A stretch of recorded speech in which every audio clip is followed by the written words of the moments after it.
Huicho Audiolibros. Biblioteca virtual. Lecturas alternativas. El diablo desinteresado. Amado Nervo.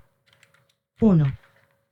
Cipriano de Urquijo, muchacho hispanoamericano, llegó a París hace pocos años, con el propósito de ser el pintor 10.801 de los que albergaba la ciudad Luz, donde, según las estadísticas, había la sazón 10.800. Buscó en el barrio de Montparnasse uno de esos modestos estudios, a los que da acceso un patinillo con toldo rústico de trepadoras.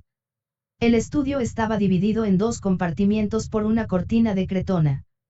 Detrás de la cortina, sobre una especie de andamio, al que se subía por una escalerilla de madera, se hallaba el dormitorio, compuesto de un catrejaula, un lavabo comprado por 5 francos en el bazar de la Gaité, y una mesa de noche, de pino, sin pintar, sobre la cual se posaba majestuosamente la lámpara.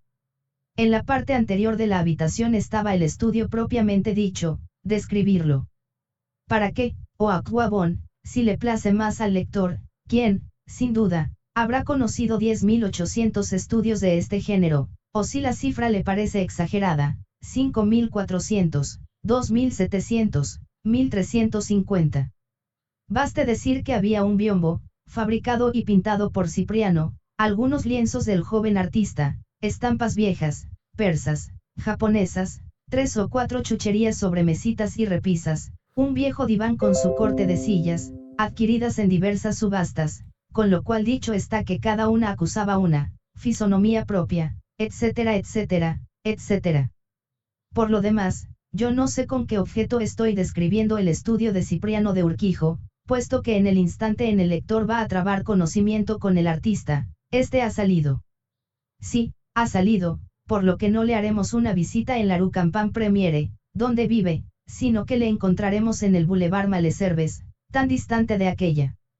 Es una tarde otoñal y nubilosa, una de esas tardes envueltas en cendales tenues, que tanto enmisterian, perdón por el verbo, y embaguecen las deliciosas perspectivas de París. Cipriano de Urquijo pasea por el ancho boulevard silencioso. Vamos a decirlo de una vez, Cipriano de Urquijo está enamorado, está bestialmente enamorado, lo de bestial es solo ponderar. El pintor hispanoamericano ha visto a una muchacha alta, 8 cabezas, por lo menos, rubia, de una distinción estupenda, que iba con su mamá por la avenida de la Ópera, ha sufrido el coup de foudre, el flechazo. La ha seguido, naturalmente, y ha llegado tras ella al ya dicho Boulevard Malesherbes, en uno de los cuyos portales se han metido las dos. Cipriano de Urquijo, con una audacia poco vulgar, no quiero decir poco común, por el coco, se ha aventurado a preguntar a la portera, poniendo previamente en su diestra, creo que fue en su diestra, un franco. ¿Quién es esa señorita que acaba de subir con su mamá? La portera, después de ver con rápida mirada el franco, le ha respondido. Es la señorita Laura, Laura, como la del Petrarca, hija del señor Constantin, Monsieur Victor Anatole Constantin, economista y miembro del instituto. Demonio. Economista y miembro del instituto. Lo de economista querrá decir que el señor Constantin es un hombre práctico. Cipriano de Urquijo ha sentido siempre un respeto mezclado de aversión por los economistas, sobre todo desde que una vez en su ciudad natal, ciudad provinciana, un señor gordo, de lentes, personaje principalísimo, director de la sucursal de un gran banco metropolitano, le dijo en una fiesta, mirándole de arriba abajo con el mayor desdén. Jovencito. Usted no es más que un soñador. Hay que ser hombre práctico. Hay que pisar bien la tierra, y, piafaba, al decir esto, con sus grandes pies calzados de botas americanas de triple suela.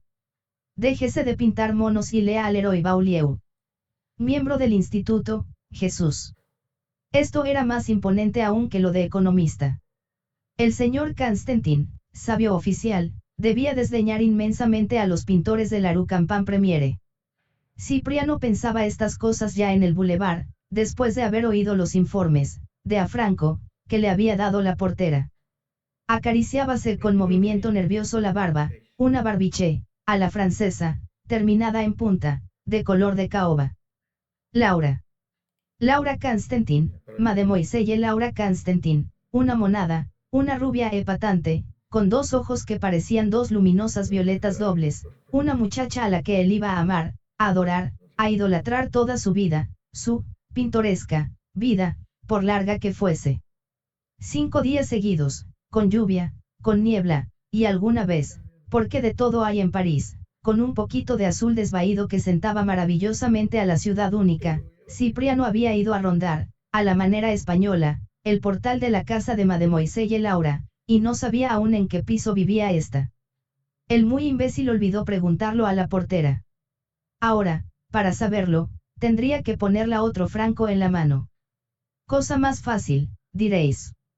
Claro, muy fácil para vosotros, que tendréis siempre un franco de más en vuestro bolsillo, pero no para Cipriano, que por lo general, lo tenía de menos. En esos 5 días, ni una sola vez, ni en los cachos de tarde apacible, había asomado la cara detrás de las vidrieras de ningún piso la señorita Laura.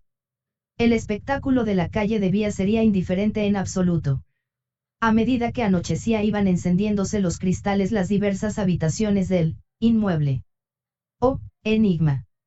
¿Cuál de aquellas luces más o menos vivas añadía su oro al rubio pálido de los cabellos de la señorita Laura? Cipriano se ponía nervioso y tiraba con desesperación de la punta de su barba de caoba. Irritante no saber. A veces, una sombra pasaba detrás de los visillos. Cipriano, con toda la energía de su voluntad, ordenábala, asómate. Parecíale imposible que tal orden vehementísima no llegase hasta la sombra aquella y la empujase o atrajese a la vidriera. Pero vaya usted a saber si el cristal es un aislador de la voluntad. A veces, se le ocurre al autor de estas cuartillas que sí debe serlo, y que por eso los borrachos no pueden curarse de su maldito vicio. Entre la botella y su voluntad de no beber hay una pared de vidrio, y la voluntad se anula, quedando solo, la sed, que nunca se sacia. Si los cacharros que contienen el whisky o el cognac fuesen de barro, como los que contienen la ginebra. Ya ven ustedes que, en suma, la ginebra se bebe poco cuando está así envasada. 2. 5 días, pues, transcurrieron como digo, y el azar, la casualidad, el destino no habían hecho coincidir siquiera un instante aquellas 2 vidas.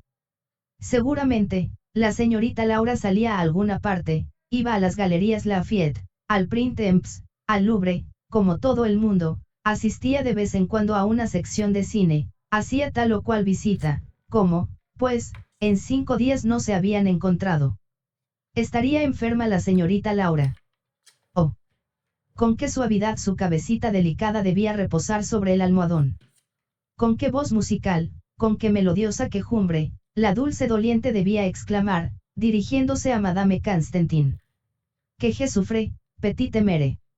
Y Cipriano, exaltado con esta imaginación, desesperábase, lamentando que los inventos modernos, que habían domeñado y avasallado tantas fuerzas invisibles, no pudiesen suministrarle aún ninguna para que el beso de un pintor se posase desde lejos en la frente pálida de una muchacha enferma y su voz se hiciese oír como con telefonía inalámbrica, en el pétalo translúcido de una orejita, entre el ensortijamiento de las hebras de oro, para decirla, je vous amiti je ne veux pas que vous oyez.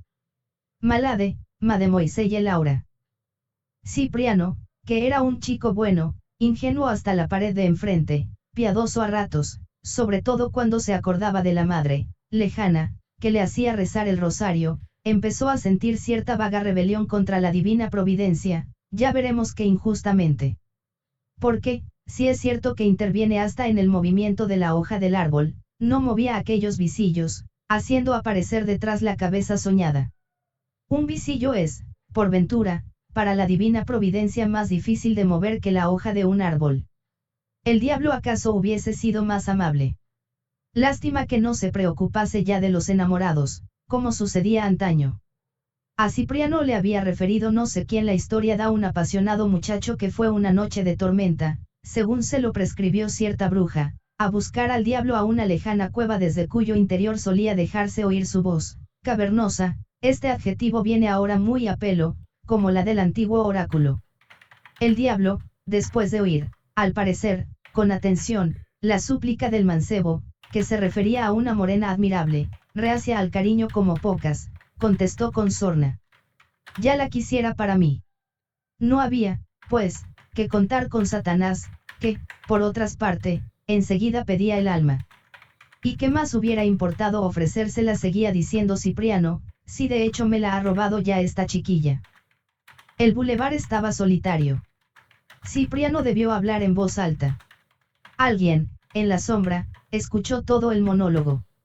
Un señor perfectamente forrado en un gabán de pieles, hacía mucho frío, con la cabeza metida dentro de un sombrero de copa, se acercó a Cipriano, y en el más corriente español de la Cal Alcalá, le dijo: Caballero, me parece que acaba usted de invocar al diablo y que ha incurrido usted en la secular vulgaridad de hacer esta invocación para que Satanás le conceda a una mujer. A Cipriano, aquella burla gratuita, arbitraria, le incomodó, y estuvo a punto de responder una grosería. Pero el señor del gabán de pieles le miraba con un interés simpático. La escena pasaba al pie de un farol de gas, con sonrisa llena de expresión. Tenía unos ojos grises, curiosos y tiernos al propio tiempo, un rostro enérgico, muy pálido, aguileño, perfectamente afeitado. Mefistófeles, por lo visto, renunciaba al bigote retorcido y a la barba puntiaguda. Emanaba de aquel rostro no sé qué expresión de astucia amable, no sé qué poderoso atractivo, que dominó instantáneamente el enojo del pintor. Caballero, dijo este, aun cuando sin ningún derecho tercia usted en el diálogo íntimo de un desconocido, haciendo caso omiso de esta impertinencia, le diré que me pilla después de horas de plantón en esta calle en un momento propicio a las confidencias, muy naturales, por lo demás, en un enamorado. Y debido a esto, en vez de oír de mis labios una frase dura y desdeñosa, va usted a escuchar una confesión. Hace 5 días, entró en la Avenida de la Ópera a la señorita Laura Constantin, hija del señor Víctor Anatolio Constantin, economista, miembro instituto, y estoy perdidamente enamorado de esa señorita, a quien, a pesar de todos mis esfuerzos, no he vuelto a ver, no obstante que nos hallamos frente a su casa, añadió señalando el edificio que conocemos. El enigmático personaje escuchaba sonriendo, con su sonrisa irónica, deferente y amable. La señorita Laura Constantin, repitió, hija del señor Víctor Anatolio Constantin, economista y miembro del instituto, vive allí enfrente, según dice usted. Muy bien. ¿Quiere usted darme la dirección de su taller? ¿Cómo sabe usted que soy pintor? Hombre, si supone usted siquiera por un momento que soy el diablo a quien usted deseaba invocar, comprenderá que puedo adivinarlo. Cipriano quedóse mirándole con una ingenuidad absolutamente provinciana, y metiendo mano en su bolsillo de pecho sacó su cartera y de ella una tarjeta con sus señas. El desconocido las leyó con atención. Perfectamente, exclamó. Pues, señor de Urquijo, tiene usted nombre de banquero más que de artista. Señor de Urquijo, el pacto está hecho, usted se casará dentro de un año con la señorita Laura, y será además un gran pintor. Buenas noches. Le aconsejo que se meta en el metro y se vaya a su taller. Hace mucho frío, auriguar. Y sin dar tiempo a Cipriano de que preguntase nada, haciéndole un signo amistoso con la diestra, se alejó rápidamente, perdiéndose entre la niebla, cada vez más espesa. 3. Ya en su estudio, arrellanado en el diván, en aquel diván que se ha descrito, Cipriano púsose a considerar la escena, misteriosa, a que acababa de asistir y en la que tan importante papel le había correspondido. Se necesitaba un candor más que columbino. ¿De dónde habrán sacado que las palomas son candorosas, para imaginar a un espíritu, blanco o negro, ayudando a un hombre del siglo XX a obtener el amor de una muchacha? Y, sin embargo, en el supuesto de que hubiese espíritus, es decir, inteligencias invisibles superiores a la nuestra, ya que, bien mirado, en el universo todo es espiritual, porque no habrían atender a nuestra súplica. No escuchamos, por ventura, nosotros los ruegos de los humildes, de los pequeños. No hacemos por ellos cosas que ellos no pueden hacer. Cuando un niño querido nos pide un juguete que él no puede adquirir por sus propios medios, no se lo damos. Cuando un amigo menos experto que nosotros nos ruega que le resolvamos un problema cual le tortura, no le resolveremos. Pues si nosotros, que somos malos, egoístas y, lo que es peor, seres desvalidos, Hacemos estas cosas por nuestros hermanos más desvalidos aún, porque una inteligencia superior no había de ayudarnos.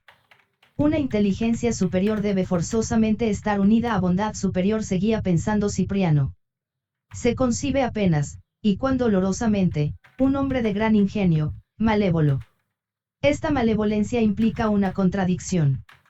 Porque, en suma, la maldad no es algo positivo, es, simplemente, algo defectivo, si puede uno expresarse así.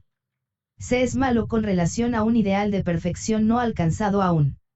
Lo que en un salvaje puede ya considerarse como una virtud, en un hombre culto puede ser un defecto. No hay maldad absoluta en el universo, no hay siquiera maldad, hay solo grados de bondad, y un grado de bondad puede ser maldad con relación a otro grado de bondad muy superior. Un hombre muy bueno resultaría opaco, imperfecto ante la bondad maravillosa de San Francisco de Asís, como la nieve de las calles resultaría opaca y obscura ante la nieve de la montaña. Tenemos, pues, que convenir, concluía Cipriano, en que si hay inteligencias superiores a las nuestras, deben ser más buenas que nosotros, y si son más buenas, cuando las invoquemos con insistencia, con fervor, nos ayudarán seguramente. Pero hay seres invisibles superiores a nosotros.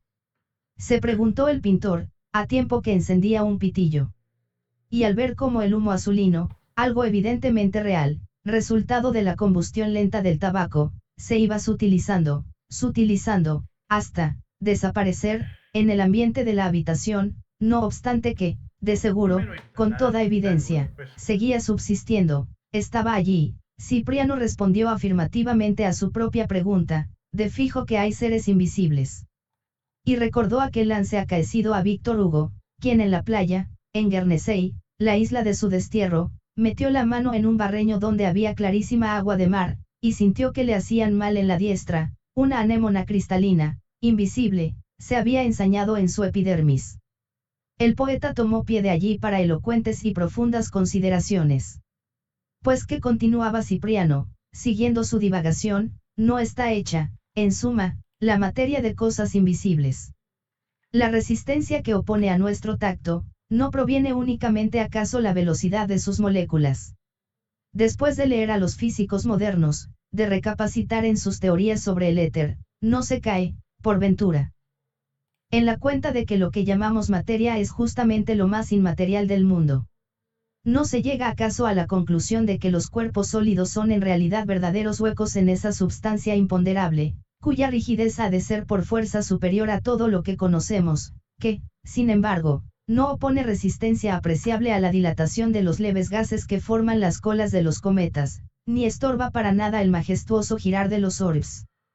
Todo es invisible. Afirmó Cipriano, el agregado de innúmeras cosas invisibles, de vida sin límite, forma lo visible, o mejor dicho, la visibilidad no es más que la reacción de sentidos ante una forma determinada de la energía. No hay materia, no hay más que vidas. Al conjunto de estas vidas que el más potente microscopio no alcanza a aislar y diferenciar, le llamamos materia. No nos movemos, no como bebemos sin que se transformen millares de estas vidas. Nuestro yo va a través de ellas como una flecha a través de un enjambre de abejas. ¿Quién puede sorprenderse de estas dos palabras, inteligencias invisibles, si cae ingenuamente en la cuenta de que no existen inteligencias visibles, de que las nuestras son tan invisibles como los espíritus, más invisibles aún, porque estos están desnudos, y nosotros vestidos de la ilusión de la carne? Ahora bien, prosiguió Cipriano, si una mónada, una inteligencia invisible, invocada por nosotros, quiere ayudarnos, claro que no va para ello a trastornar el orden de la naturaleza. Esto sería estúpido. Bástala con aprovechar hábilmente los elementos y fenómenos usuales. Imaginemos que un ángel quiere socorrerme en momentos para mí difíciles. Irá a fabricar unas monedas de oro, merced a maravillosa alquimia, cuando le es tan fácil mover a piedad el corazón de un amigo, provocar la simpatía de un rico en mi favor. Hace 2 horas yo, en un momento de anhelo vivísimo, pensé en implorar la ayuda de un ser superior. Ese ser superior me escuchó, imaginémoslo así, y quiso dispensarme esta ayuda solicitada. ¿Cómo? Pues, sencillamente, haciendo que me escuchara un hombre que pasaba por la calle y que está acaso en condiciones de valerme, o bien sugiriendo a mi imaginación la escena puramente interior, de ese hombre Te misterioso. voy a echar la mano, mira, Pero, con un poquito más. y aquí empezó a embrollarse la cabeza de Cipriano, ¿fue real o imaginario entonces Espérame, aquel que lo vivas diálogo? allá en otro. Si fue real, ¿Verdad que? ¿cómo pudo la inteligencia invisible suscitar tan pronto la presencia del protector? Si fue imaginario, ¿cómo iba a producirse la ayuda? Se trataba simplemente de un desocupado que había querido burlarse de Cipriano. Este, ante tal idea, comenzó a indignarse y enseñó sus puños a sombra. Son, por ventura, más motivados otros accesos de ira que nos alteran la digestión y a veces nos enferman gravemente. No es, por desgracia, exacto, que vivimos en un perpetuo duelo con enjambres de fantasmas. Pues de mí no se ha de burlar impunemente. Vociferó. En aquel instante llamaron a su estudio. El corazón de Cipriano se encogió de pánico. Pero una voz juvenil se alzó del otro lado de la puerta. «Estás solo», que solo iba a estar el infeliz, estaba rodeado fantasmas. «Son ya las 8. ¿Vienes a comer?» Era uno de sus amigos y compañeros, Valentín. «¿Con quién hablabas ahora mismo?», le preguntó mirando extrañeza el estudio vacío. «¿A quién amenazabas?». «A un espíritu o a un hombre», respondió Cipriano, «no lo sé a punto fijo». Y cogiendo del brazo a su amigo, fuese con él al restaurante, narrándole por el camino la pequeña historia. 4. Durante 3 días nada nuevo sobrevino. Urquijo paseó, vanamente por el Boulevard Malesherbes. El diablo no apareció. En el piso de Laura, que era el segundo izquierda, conforme lo reveló, al fin, la portera, merced a un franco más, no se advirtió otra cosa que las alternativas de sombra en las piezas que daban a la calle, y alguna apariencia de una silueta. Cierto recato inexplicable impidió a Cipriano pedir en la portería datos más amplios que calmasen su ansiedad. Un sentimiento confuso le aconsejaba esperar, no obstante la congoja y el desabrimiento de su espíritu. Entretanto, su vida se transformaba, el antiguo pausado ritmo era hoy un perenne temblor, una ansiedad nerviosa, que redoblaba los latidos de la entraña. Cipriano recordaba la frase de Alighieri, leída recientemente en la Vita Nuova: «He aquí que viene un Dios más fuerte que yo, el cual me dominará». La primera aparición suprema de la existencia, el amor, la segunda es la muerte, llegaba, imprevista como el Señor del Evangelio, la hora de cuya venida ignoramos. Vigilate, quiane sitis qua ora dominus venturus sit. Cipriano comprobaba y confirmaba la tremenda significación, el esencial sentido que encierra la más vulgar de las frases, está enamorado, la cual tiene para cada alma una formidable elocuencia nueva. Cipriano amaba. En su corazón desde aquel instante se asentaba el rey de los reyes del mundo. Que su amor fuese feliz o desgraciado, riente o trágico, turbulento o manso, él sabía por intuición poderosa que aquel monarca nuevo ya no dejaría de reinar en su vida, porque, como dice el malogrado poeta inglés Dawson, vencido, frustrado y solitario, no comprendido, sin corona, es eso el amor menos rey. Islov Leskin. Amaba, y no era amado, pero, en suma, amar, no es, por ventura, una gran alegría, una, dolorosa, alegría. Jucundissimum est in rebus humanis amari, sed non maines amare, como dice Plinio en su panegírico del emperador Trajano. Amar, afirma Víctor Hugo, es tener en la mano mi hilo para todos los dédalos. Por lo pronto, Cipriano estaba metido en el dédalo, pero el hilo no le tenía. El hilo de oro quizá le tendría ella, Laura. Estaba enamorado. Es decir, había ya en el mundo un ser que adquiría definitivamente sobre él el derecho de vida o muerte. Solo aquellos a quienes amamos tienen el poder de atormentarnos, y hemos de seguirles amando aunque nos atormenten, sin preguntar ya si son malos o buenos. As not, y care not if guilt sin die art. Y no thqt y lo dibucute verda art. Shakespeare, CYMB, 3, 5. Ya puedo ver. Y perdónale, lector, a Cipriano esta erudición silla amorosa. Un alma serena puede pasar por la vida insensible a los fantasmas de la selva obscura. Abroquelada de fe, con la espada flamígera de su voluntad, se abrirá un camino entre los 1000 espectros del miedo, de la imaginación. ninguno tendrá el poder de conturbarla. Pero que ame a una criatura, y Dios, tal vez celoso de que aquella alma ya no sea toda suya, conferirá a la criatura amada un poder formidable, el poder de hacer sufrir. Aquella criatura, podrá, en lo sucesivo, llevar al alma esclava a donde quisiere, con solo un cabello de su cabeza. He aquí que viene un Dios más fuerte que yo, el cual me dominará. Al cuarto día de la nerviosa espera, Cipriano de Urquijo se encontró en la portería de su casa un gran sobre, escrito con esa letra larga, Sumium del esnovismo, que tanto se usó antes de la guerra. Entiendo que cuando vuelvan de las trincheras definitivamente los peludos, hoy rasurados, y el gran conflicto actual con su formidable ímpetu de modificación haya transformado todas las cosas, ni siquiera ese esnovismo quedará, hasta la caligrafía será sincera.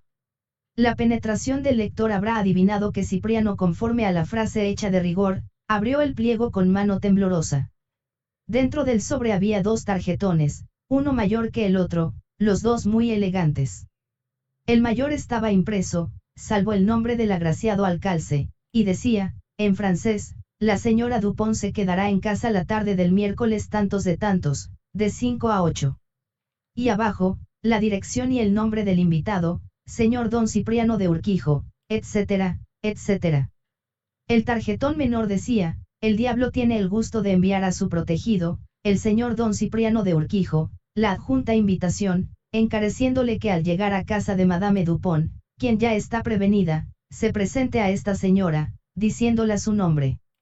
Lo demás corre de cuenta de ella. No analicemos las emociones de Cipriano. Nosotros, lector, no somos psicólogos, como M. Paul Bourget, por ejemplo, autor de tanta anatomía espiritual y moral, desde sus primeros ensayos hasta su novísimo Sens de la Mort. Por no ser psicólogos, resultamos de una ingenuidad de agua de montaña, que es el agua más ingenua de todas, porque está hecha de nieve pura, caída directamente del cielo, y aún no se ha enfangado en los declives y torrenteras de la serranía. La ciencia del alma la adivinamos, la presentimos, como Fernández y González presentía la historia.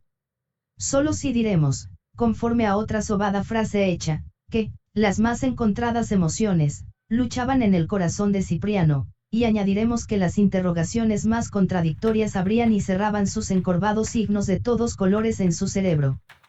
¿Quién era, pues, aquel hombre que hacía de diablo? ¿Por qué le protegía? ¿Qué iba a pasar en casa de la señora Dupont? ¿Qué era, lo demás que corría de cuenta, de esta señora? Y sobre todas estas interrogaciones se erguían como 2 columnas de Hércules, la segunda invertida, 2 signos de admiración. Iba a ver a Laura, sin duda. Estrecharía la mano de Laura. Oiría la voz de Laura. Se posarían en sus ojos los divinos ojos de Laura, aquellas 2 luminosas y pensativas violetas dobles. Oh, Petrarca, solo tú, pues que amaste a la primera encarnación de Mlle.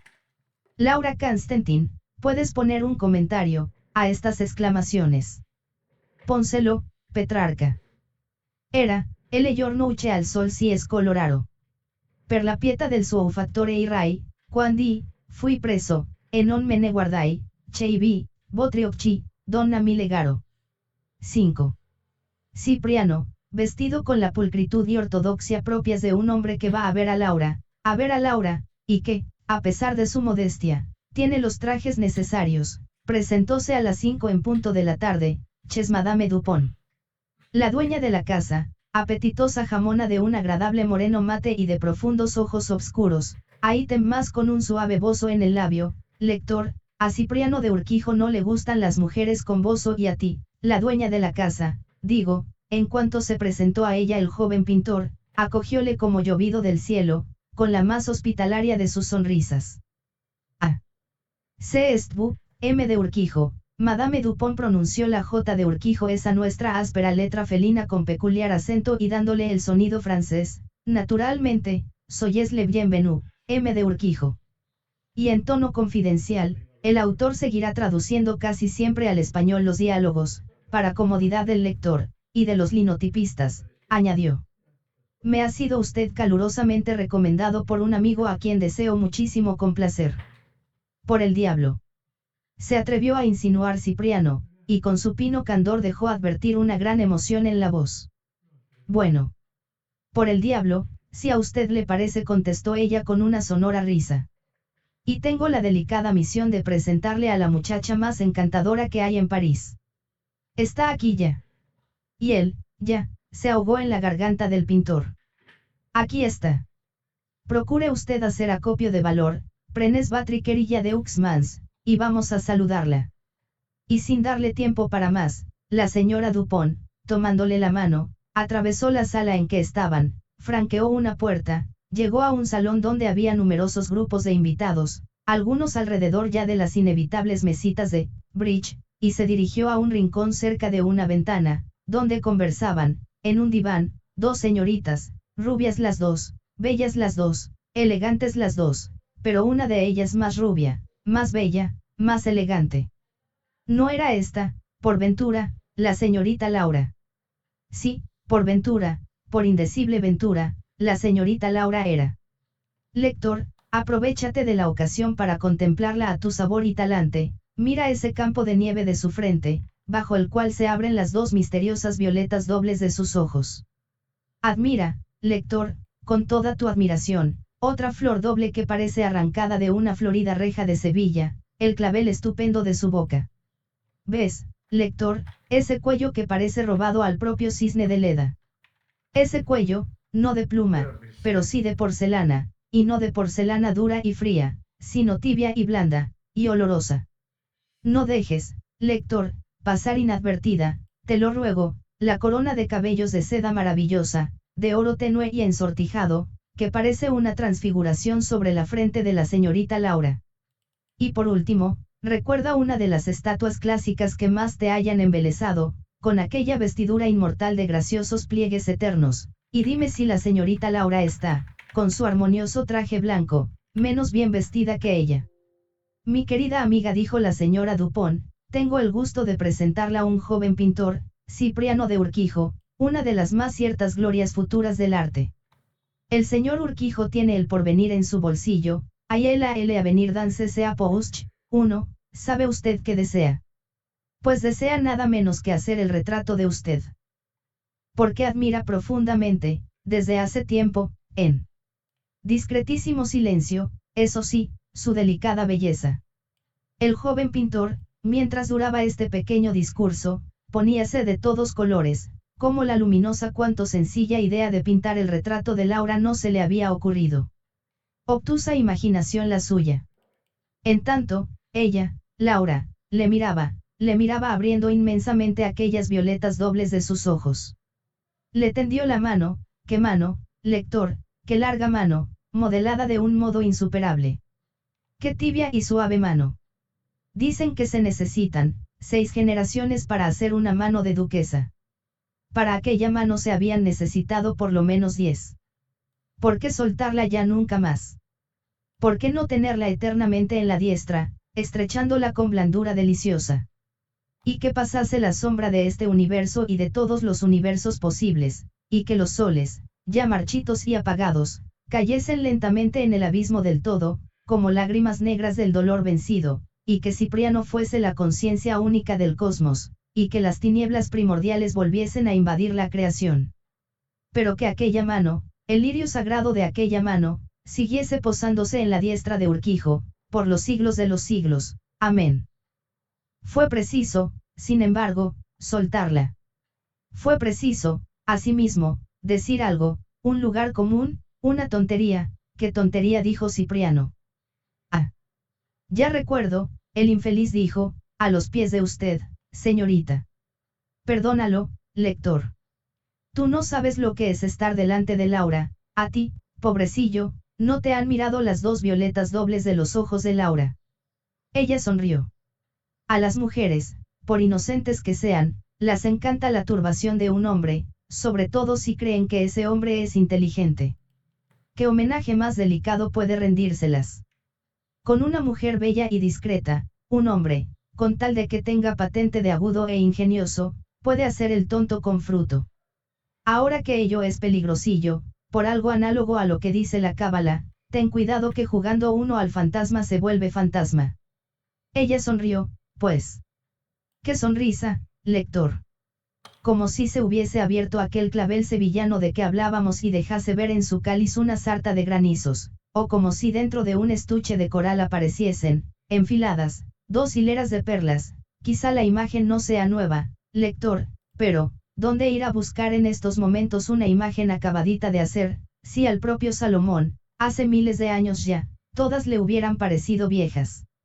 La voz de la señora Dupont se oyó de nuevo. ¿Dónde está su mamá, querida mía? Ah, ya la veo allí. Voy a pedirle permiso para que el señor Urquijo haga a usted su retrato. Pausa, Madame Constantin. Madame Constantin, la interpelada se dirigió al grupo. Ahora copiamos. Aquí tiene usted al joven y admirable pintor Cipriano de Urquijo, por quien me intereso mucho. El- Pausa. el- ¿Desea hacer un retrato de Laura? Sin duda, será una maravilla. Pausa, ¿quiere usted ponerse de acuerdo con él para las sesiones? Podría empezar mañana mismo. ¿Qué le parece? La señora Constantin pensó primero en rehusar, mas la señora Dupont no la dejó tiempo para ello. Otro pequeño, pero elocuente discurso siguió al anterior, y como complemento la consabida pregunta, ¿podría empezar mañana? Más bien pasado mañana, insinuó la señora Constantin, porque desearía consultarlo con mi marido, y, esta noche no le veré. Va a una solemnidad académica. Pues pasado mañana, concluyó con firmeza la señora Dupont. Ya lo sabe usted, Urquijo, ya lo sabe usted, Laura. Pasado mañana, a las 11, ¿no es esto? ¿Qué? A las 11. ¿Le conviene a usted la hora, señor pintor? Claro que al señor pintor le convenía. ¿Y a usted, Madame Constantin? Sí, está bien. ¿Y a usted, Laura? Veamos, ¿qué dice usted? Si conviene a mamá, yo no tengo reparo que oponer. Pues asunto concluido, a las 11. Aseguro a usted, Madame Constantin, que este joven artista empleará en su obra todas sus potencias y sentidos, ¿verdad, señor de Urquijo? Cipriano salió de su éxtasis, de aquel éxtasis en que solo veía 2 violetas dobles, luminosamente pensativas, y respondió. Se lo aseguro a usted, señora Constantin. El retrato de la señorita Laura será la obra por excelencia de mi vida. Las 2 violetas dobles, al sonar estas palabras, volviéronse aún más esplendorosas. Una sonrisa dio claridad de amanecer a aquel rostro incomparable. Cipriano perdió de nuevo la noción de su yo, de todo. Flotaba en un océano de amatista. No volvió en sí hasta que los últimos invitados se despidieron, y Madame Dupont, acercándose a la chimenea en que se apoyaba el joven, diole una afectuosa palmadita en el hombro, y entre burlona y tierna, díjole. Despierte usted, hombre. Con que auriguarene est sepa. A las 11, pasado mañana. Yo iré por ellas a su casa, para que no falten. Auriguar. ¿A qué hora volvió Cipriano al taller? ¿Por qué calles volvió? Oh, amor, solo tú lo sabes. 6. Lector, fíjate bien, hace ya 15 días que la señorita Laura Constantin, hija del señor Víctor Anatolio Constantin, del instituto, acompañada de su muy estimable madre, y algunas veces de Madame Dupont, va a las 11 de la mañana al taller del pintor. En estos 15 días, Cipriano, que era un artista de primera fuerza, no manifestado aún, que, sin haberse aún percatado de ello, poseía un exquisito temperamento, se ha descubierto, en primer lugar, a sí mismo, como acaba por descubrirse, merced a un relámpago interior, todo talento en germen, antes de mostrarse en su plenitud a los demás. El amor le ha revelado la fuerza que poseía, le ha hecho ver aquello de que era capaz, ha alumbrado su potencialidad escondida con luz súbita de reflector, diremos la palabra para meternos dentro de la actualidad en asunto de luces, ha cambiado su desánimo en entusiasmo. Messier de Jourdain hablaba en prosa sin saberlo, Messier de Urquijo era, sin saberlo, un gran pintor, en cierne. Como dice el ilustre Rodríguez Marín y afirma el maestro Cavia que debe decirse cuando se trata de una cosa o persona. Cuando lo supo, una gran fe empezó a florecer en su espíritu. La fe aumentaba la fuerza, y la fuerza acrecentaba la fe. Los compañeros que iban a ver el retrato quedábanse admirados. La verdad es que casi ninguno de ellos había creído en el talento de Cipriano, hay que advertir que tampoco en el talento de los otros camaradas, limitándose cada uno a creer en el talento propio y a despreciar a los demás, como es de rigor, en el sigilo de su corazón. Voló de boca en boca por Montparnasse la fama del joven artista hispanoamericano, y no hubo pintor del barrio que no acudiese a la Rue Campagne Premiere. En cuanto a Madame Constantin y a su hija, estaban encantadas. Monsieur Victor Anatole Constantin, del instituto, no tuvo más remedio que ir un día al taller. Encontró el retrato de un resemblance frappante, se entusiasmó, rectificó su juicio acerca de los extranjeros en general y de los artistas hispanoamericanos en particular, y acabó por invitar a comer a Cipriano. Durante los 15 días aquellos el joven había trabajado en éxtasis, como Fra Angélico. Su subconsciente que, como sabernos, es el que trabaja en realidad, no solo en los artistas y los poetas, sino aún en los hombres de ciencia, testigos, Condorcet, Franklin, Condillac, Arago, Maitland, Bardach, etc., etc., su subconsciente estaba pintando el retrato. Él no hacía más que mover, como en estado de sonambulismo, los pinceles, mezclar los colores, arreglando todo lo relativo a la cocina, y mirar, eso sí, mirar sin descanso a la mujer amada. La comida a que le invitó el padre de Laura fue el colmo y remate de aquel superno éxtasis de 2 semanas. La cara que puso la portera cuando le vio entrar, erguido, altivo y subir majestuosamente, dándose, postín, la escalera, hasta el segundo izquierda. Ya no más, en las tardes nebulosas, se helaría los pies en las húmedas aceras del bulevar, mirando si tras de los visillos de una ventana se encendía una luz o se adivinaba una silueta. Ya no más, como el gran lírico alemán, se preguntaría si era el viento el que agitaba las cortinas, o la mano de su adorada, con qué dulce familiaridad le recibieron. Con qué amistoso impulso le tendió ella, la mano, el lirio impoluto de su mano. Monsieur Constantin no llegaba aún. Madame Constantin fue a dar algunas órdenes y les dejó solos un momento. Creo que fueron 5 minutos. Qué poco, dirás, oh descontentadizo lector. Pero es que tú no sabes lo que son 5 minutos. 5 minutos pueden engendrar sin número de posibilidades, en 5 minutos hay tiempo para el mayor crimen o para el mayor heroísmo. Si quieres, lector, saber lo que son 5 minutos, oye esta historia: un reo comparece ante el tribunal del pueblo. El defensor prueba hasta la evidencia, echando mano de testimonios y documentos, que el reo, acusado de robo con fractura y asesinato, no había podido cometer aquellos delitos, por la sencilla razón de que 5 minutos antes y 5 minutos después de perpetrado se le había visto fuera de la escena del crimen. Esto era casi probar la coartada. En 5 minutos, señores, concluía el defensor, es imposible saltar las tapias de un jardín, romper un vidrio, abrir la vidriera, entrar, matar al dueño de la casa, llevarse los valores forzando un mueble y escapar escalando de nuevo la tapia. El jurado se impresionó, el reo hubiera sido absuelto. Pero el agente del Ministerio Público solicitó del juez que antes de que los jurados deliberasen, los asistentes permanecieran en silencio durante 5 minutos, a fin de que todo el mundo se diese cuenta de lo que estos 5 minutos significaban. El juez accedió, y mientras oscilaba el gran péndulo de la sala un silencio imponente permitía oír las respiraciones. Aquellos 5 minutos no acababan nunca. Los asistentes, al compás del reloj, imaginaban, sin duda, las diversas fases del delito y encontraban que había habido sobradísimo tiempo para cometerlo. Cuando hubieron pasado los interminables 300 segundos, el fiscal dijo sencillamente: ahora, señores jurados, ya sabéis lo que son 5 minutos. Y el reo fue sentenciado a prisión perpetua. Y sí, lector, dije de ser comento. Pero Cipriano de Urquijo no se parecía en nada, felizmente para él, al criminal del cuento. ¿Sabes tú, lector, lo que hizo en 5 minutos? Pues mirar a la señorita Laura, sonreírla, y decirle una alabanza a propósito de su traje, gris topo con pequeños dibujos lila que armonizaba con la blancura alpina y el matiz misterioso y profundo de las 2 violetas dobles de sus ojos. En estas, llegó Mr. Constantin, saludos, amabilidades, sonrisas.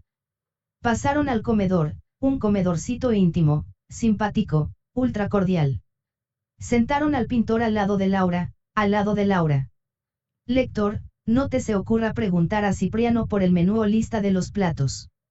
Cipriano jamás ha sabido lo que comió aquella noche. 7. ¿Y el diablo? ¿Qué había sido del diablo? ¿Qué había pasado con el diablo? Quizá, amigo mío, has juzgado a Cipriano un ingrato y lo has absuelto en tu fuero interno, pensando que, en suma, al diablo no se le debe ninguna gratitud. Yerras, amigo mío, la gratitud se la debemos a todo el que nos ha hecho bien. Un hombre justo, ni al diablo le niega lo que le es debido. ¿Te imaginas a Sócrates, por ejemplo, desagradecido con su demonio? Ya sé lo que vas a contestarme, que el demonio de Sócrates, el daimon, mejor dicho, no era un diablo. Era, dice Platón, cierta voz divina que se dejaba oír en él, que le detenía en algunas de sus empresas y que jamás le impulsaba a ninguna. Jenofonte cuenta en su libro de la muerte de Sócrates, que este filósofo dijo después de su condenación: ciertamente ya había yo preparado 2 veces una defensa de mi inocencia, pero mi demonio me lo impide y me contradice. Esta actitud inhibitoria sugerida por el espíritu, llevó, pues, a Sócrates a la muerte. Sin embargo, él la agradeció, encontrando que la muerte era un bien, el remedio único contra la enfermedad de la vida. No olvides de sacrificar un gallo a Esculapio. Objetaréis aún, pero si un daimon puede hacer bien, un diablo no creemos que lo haga nunca. Opino como vosotros, teóricamente, un diablo no debe ocuparse más que de hacernos mal, pero si, por imposible, nos hiciese un bien, no le deberíamos gratitud. Había un santo varón que no solo lo hacía al diablo la justicia de pensar que sin él no habría sido posible la culpa y, por lo tanto, no habría habido redención, Félix culpa, canta la iglesia, sino que oraba todas las noches porque Dios perdonase a Satán, lo cual, en suma, acabará por suceder, según Orígenes, supuesto que el diablo se arrepienta. Un día vínole cierto escrúpulo, y contó a su confesor lo que hacía. El confesor, fraile severo, de manga estrecha, amonestóle con acritud, diciéndole que era un pecado orar por el diablo. Volvió el santo hombre a su celda lleno de tribulación, pero se consoló pronto y se sintió confortado al advertir una celeste sonrisa de indulgencia en la faz de su crucifijo. Bienaventurados los simples de corazón. Cipriano, pues, no era ingrato, no, pensaba en su diablo con frecuencia. Aquel buen señor, que bajo las especies de Mefisto le estaba ayudando de una manera tan hábil, tan discreta, tan eficaz, merecía su más cariñoso reconocimiento. Hubiera querido verle, hablarle, pero cierto día, en que fue a visitar a Madame Dupont con el exclusivo fin de preguntarla, las señas del diablo, ella se echó a reír con la sonora risa que ya hemos oído. Sin embargo, dijo Cipriano, picado en su amor propio, no fue por insinuación suya por lo que usted me invitó aquella tarde. Ciertamente, pero usted comprende que, a pesar del frío que hace, yo no voy a tener corazón de enviarle a usted al infierno para que busque a su protector. Vamos, ya no ría usted de mí. ¿Dónde vive ese señor? Ese señor, amigo mío, es un verdadero diablo, y mientras no quiera revelarle directamente o por mi conducto el sitio donde usted pueda verle, yo nada diré. 8. En estas, llegaron los días del salón. El retrato estaba concluido. Era maravilloso, según decían los más entusiastas, estaba bien, según decían los menos, pas mal du tout, en concepto de los maestros franceses. Procedimiento propio, dominio absoluto de la técnica, un sello característico, muy marcado, elegancia, mucha elegancia, en suma, algo nuevo bajo del sol, dentro de lo relativo de toda novedad. Laura no cabía en sí de contentamiento. Madame Constantin había llevado a todas sus amistades al modesto estudio de Cipriano, quien hubo de pedir prestadas a sus compañeros algunas sillas. Víctor Anatolio Constantin, del instituto, invitó por su parte, a varios de sus colegas. Para que todo fuera completo, hasta el diablo, aquel escondido diablo benefactor, dio oportunas señales de vida. Una tarjeta, llegada por el correo, decía: el diablo supone que el señor don Cipriano de Urquijo enviará al salón, naturalmente, el retrato de la señorita Laura. El jurado de admisión dará, sin duda, a esta obra de arte un lugar preferentísimo. Y así fue. En el vernizaje, ¿cuántos artistas hispanoamericanos viven en Montparnasse? Lo mismo los portentosos cubistas discípulos de Picasso, que los herméticos órficos u orfistas, así los anglo-persas, como los whistlerianos, tanto los futuristas, como los dinamistas y los estatistas, los prerrafaelistas rosetianos, del propio modo que los prerrafaelistas a secas, los zuloaguistas, los angladistas, los romeristas y los subiaurreños, los inefables hieráticos y los más inefables transformistas, llamados así porque a diario cambian de procedimiento, de estilo, de carácter según la influencia y van buscando toda la vida su ondulante yo, sin acertar a encontrarlo jamás. Todos estos y otros, que no menciono por respeto a la paciencia del lector, pudieron ver con envidia, con aprobación o con indiferencia, el retrato pintado por Cipriano, en uno de los más visibles testeros de una de las más visibles salas. Como extranjero, Cipriano de Urquijo no tenía derecho a medalla ninguna. Pero la gloria, en cambio, hizo sonar para él todas sus trompas y sus címbalos de oro. Los periódicos le dedicaron frases cálidas. El ministro plenipotenciario de su república telegrafió al presidente, quien, después de conferenciar con el ministro de Instrucción Pública y Bellas Artes, hizo dirigir al funcionario diplomático el siguiente telegrama, que M. Víctor Anatolio Constantin leyó conmovido, con ayuda, naturalmente, de Cipriano, que se lo tradujo. Ministro de París. Sírvase notificar Urquijo Gobierno República ufano su triunfo que honra país. Otórgale desde próximo año fiscal pensión mensual 1000 francos y viáticos para viaje Roma.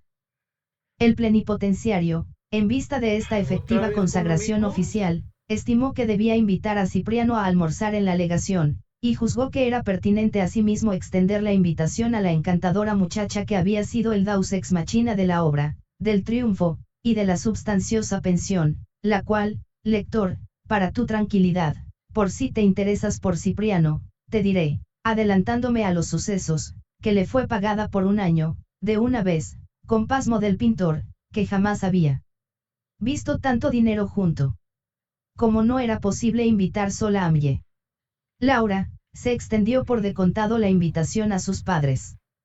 6 personas se sentaron a la mesa, el ministro y su esposa.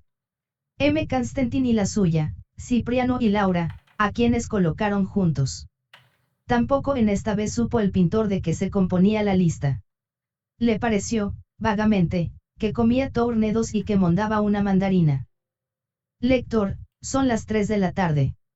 Un delicioso rayo de sol prima ver al baño de oro el balcón de piedra que se abre en una sala de la legación, y al cual, después del café y mientras los viejos, que me perdonen este calificativo la esposa del ministro y Madame Constantin, saborean la fine champagne, se han asomado Cipriano y Laura. Seré indiscreto, lector, la legación está en la avenida Camoens, y el balcón mira al Sena. Casi enfrente se extiende el campo de Marte, yergue allí su fantástico esqueleto de acero la Torre Eiffel. A la izquierda, en el fondo, van recortándose en el ambiente las ennegrecidas arquitecturas de Notre Dame, del Panteón, de Val de Grace, del Palacio de Justicia, de cuyos muros surge airosa, apuntando a una nube, la flecha de la Santa Capilla. Todo el sortilegio de París, lector. Los árboles del Trocadero hace ya un mes que estrenaron vestido, su portentoso vestido de un verde diáfano. París, una vez más está en primavera, lector, y el Sena lo sabe, el Sena, que copia los árboles y parece besar los muelles con voluptuosidad de mujer. Laura viste un traje claro. Todo en ella es claridad, su pelo dorado se enciende como una aureola de virgen. Las violetas dobles de sus ojos brillan más misteriosamente que nunca, como si en sus trémulos pétalos hubiese más rocío. Su piel sonrosada parece translúcida, como si una suave lámpara luciese en su interior. Su cuello, lector, es más gallardo que la proa de una trireme antigua. Las ánforas clásicas, al mirarlo, romperían de envidia sus asas armoniosas. Cipriano ha cogido suavemente la diestra de Laura.